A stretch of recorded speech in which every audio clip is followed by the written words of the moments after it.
Zoé Parizeau, vous êtes plasticienne, vidéaste, comment vous vous définiriez? Officiellement, on dit plasticien, plasticienne, oui. Après, je suis photographe essentiellement. Voilà, c'est là où j'essaye d'avoir un petit peu de qualité réfléchie, on va dire. Enfin, je sais pas. C'est là où je pense que je m'exprime le mieux, en tout cas. Voilà. Alors, 2013 est une année pour vous, puisque vous avez la saga Zoé Parizeau, j'ai vu. Donc, expliquez-nous un petit peu ce que c'est l'envie de faire une saga, justement, par rapport à tout votre travail. En fait, j'ai cette galerie depuis quelques années où j'ai invité des artistes à exposer. Après, l'histoire de la vie fait que je pense que c'est bien de me concentrer un peu plus sur mon travail, on va dire, et de moins m'investir, ce qui est toujours plus simple, de défendre le travail des gens qu'on aime, c'est le sien. Donc, mais bon, là, voilà, j'ai pris quelques leçons, donc je me suis lancée et j'ai fait une rétrospective du travail que j'ai présenté ou que j'ai pas. Enfin voilà, il y aura des nouvelles choses, il y a des choses qui n'ont pas été vues.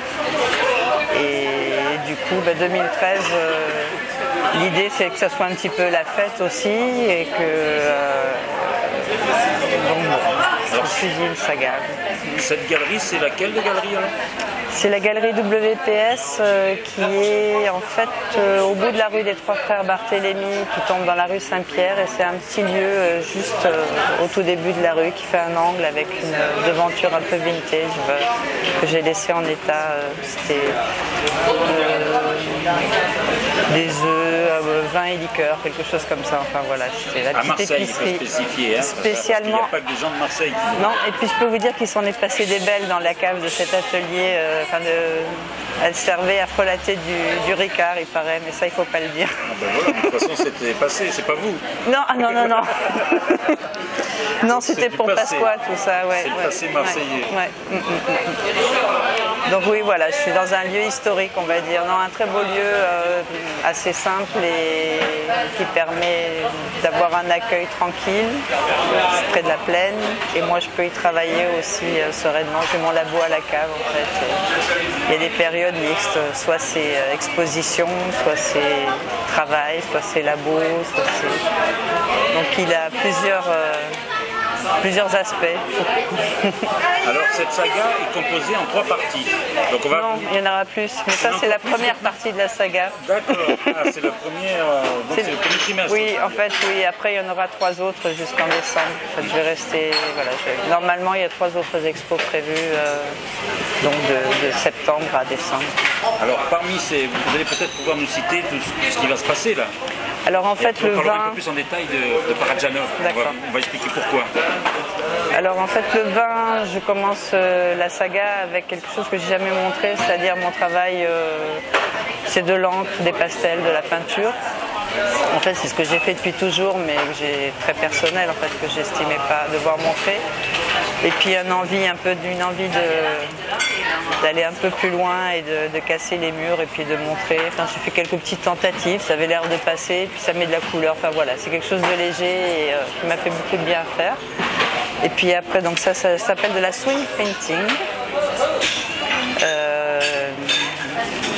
Comment on peut le traduire ça? Mais effectivement, c'est une peinture qui doit swinguer, c'est un swing entre les couleurs, il faut qu'il y ait des résonances, il faut qu'il y ait une vibration.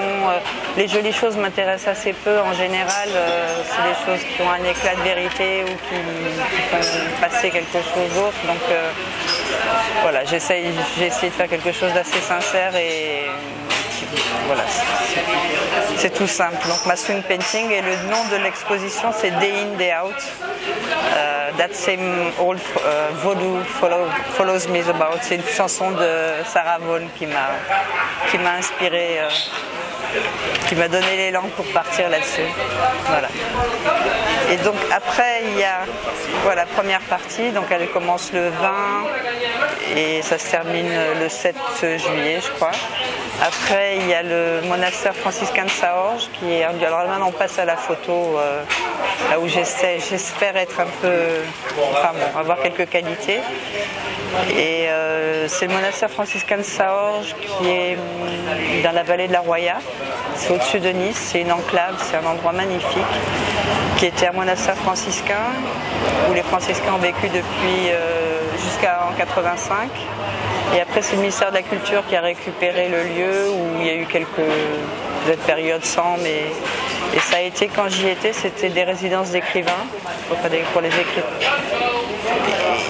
Et donc c'est absolument un lieu exceptionnel. Chaque personne qui venait se faire sa résidence d'écriture a sa cellule, le jardin qui était plein de choses à manger, enfin voilà, pour s'extraire et un endroit, une architecture magnifique. Vraiment. C'est les franciscains eux-mêmes qui y vivaient, qui avaient construit le lieu, enfin pas ceux de 85 évidemment. Et voilà, c'est vraiment un endroit très très fort, très vibrant. J'ai fait donc une résidence, j'ai eu l'autorisation de faire une résidence de 15 jours. Et je me suis retrouvée. C'était assez difficile parce que je fais très peu de photos et l'administrateur du lieu n'avait pas du tout envie que je vienne là me reposer, mais c'était bon. Donc voilà, je me promenais avec mon Hasselblad et j'ai fait des photos qui me parlent et qui me semblent transmettre un peu l'intensité du lieu. Et puis après, au mois d'août, il y aura Parajanov, Inouï. Donc ça, c'est toujours de la photographie argentique. En fait, je fais de l'argentique. C'est des grands moyens formats ou grands formats, pas de 6:6 en général.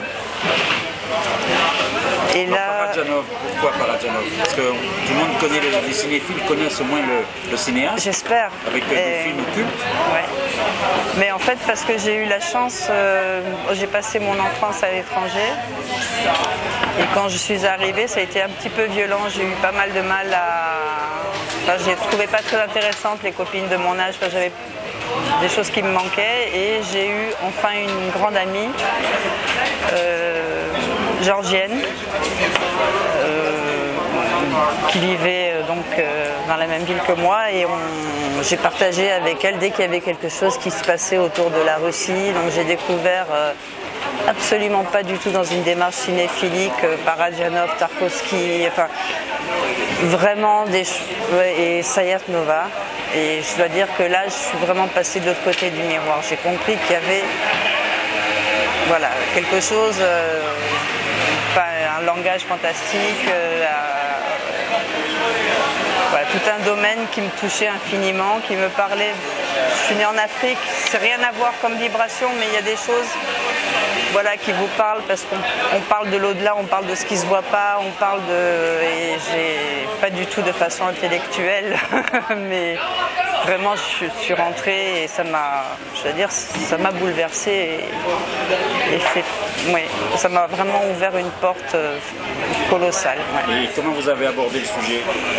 Alors en fait, j'ai préparé, oui, parce qu'on n'aborde pas ce sujet n'importe comment. Non, parce que c'est un personnage, il a fait il a été en camp de Goulag, il a été interné pendant 5 ans, je crois, Parajanov. Non, il a eu une vie impressionnante. Oui. Et maintenant, sa maison officielle est en Arménie, alors qu'en fait, il n'a jamais pu y vivre. Enfin, il y a toute une guerre de... Maintenant, chacun essaye de s'approprier son talent, maintenant qu'il n'est plus là. Mais en fait, c'est justement parce que j'ai des amis qui vraiment m'évoquaient le monde de Parajanov, de 2 amies arméniennes. Et toutes les 2 artistes, enfin en tout cas dans leur domaine plus ou moins confirmé. Et je suis partie, je leur ai demandé si ça les intéressait de retracer avec moi un peu un chemin vers ce film de Parajanov. Et elles ont été partantes. Donc ça a mis du temps parce que moi je fais les choses toujours très lentement. Et à un moment donné, les choses se sont mises ensemble, se sont regroupées. Et en fait, c'est vraiment l'association de Jenna Nersessian, qui elle est musicienne, qui a un groupe de musique d'Atao Jenna, Underbind Lions. Enfin, vraiment, elle est à fond dans ce qu'elle fait. Une autre personne qui s'appelle Anoush Keshmanian, qui elle a tout un domaine personnel, elle a des activités de travail assez classiques, mais danse dans une troupe de ballet arménien, fait plein d'autres choses. Et ensuite, très important, c'est associé aussi une autre amie qui a un talent fou que j'adore, qui fait des bijoux qu'il faut voir vraiment parce que ça n'appartient qu'à elle. Et avec ces objets, le talent, la présence de ces deux personnes et une cousine à elle qui faisait des vêtements, Florence Bonnet, des vêtements fabuleux, dignes de la haute couture, tout à fait typiques. Tout cet ensemble-là a pris et on est parti et on est parti le long d'une rivière réellement, la rivière d'enfance de Jenna. On a remonté jusqu'à la source et on a commencé la séance de photos toutes les quatre. Florence n'était pas là. Et voilà, mes photos, mon travail, il est vraiment important que je sente... je ne vais pas chercher les choses chez les gens, j'ai besoin qu'il y ait quelque chose qui s'offre. Enfin voilà, un chemin réciproque, un chemin qui se passe à deux. Donc, et qui est ce point de rencontre, et là vraiment ça a été magnifique. Et il y a eu ça s'est fait en plusieurs étapes. Après on était dans d'autres lieux. Et en fait le film, il est né d'une erreur, comme toujours. C'est-à-dire qu'il y a eu une séance qui se faisait en intérieur dans un lieu qu'on a reconstruit et en fait j'ai eu un problème technique avec mon Hasselblad qui s'est coincé alors qu'on avait préparé ça depuis. Alors j'avais mon numérique qui était là et je me suis dit bon je vais faire des photos, c'est pas possible, j'avais quand même déjà amorcé la séance et en fait il y a eu des très belles choses qui se sont passées et en plus très différentes parce que je travaillais en noir et blanc en général, pas que, je suis pas une puriste mais c'est quand même par là, j'ai mon labo. Et donc j'ai eu tout un travail en couleur vraiment fort, très très fort, en plus il y avait vraiment des ressentis et du coup je me suis dit mais je vais le monter, il faut que j'en fasse un petit film et donc en fait c'est pas un film à proprement dit, c'est une petite œuvre multimédia et c'est un montage essentiellement du numérique mais quand même avec des insertions de l'argentique, et ça dure une demi-heure. Après on peut le voir qu'à dans ma galerie qui est un lieu associatif parce que c'est sur une musique de Charles Mingus. Donc je suis en train d'essayer de voir combien ça me coûterait. Bon, ça sera peut-être l'étape d'après. Sinon, j'ai d'autres idées pour la musique aussi, de climat, de choses qui pourraient être très belles, mais pour l'instant, il est construit comme ça autour de Meditation de Charles Mingus. En tout cas, nous, on invite les spectateurs à aller découvrir vos œuvres. Donc, c'est rappelez l'adresse. 4 rue de Tilsit, au métro Notre-Dame-du-Mont.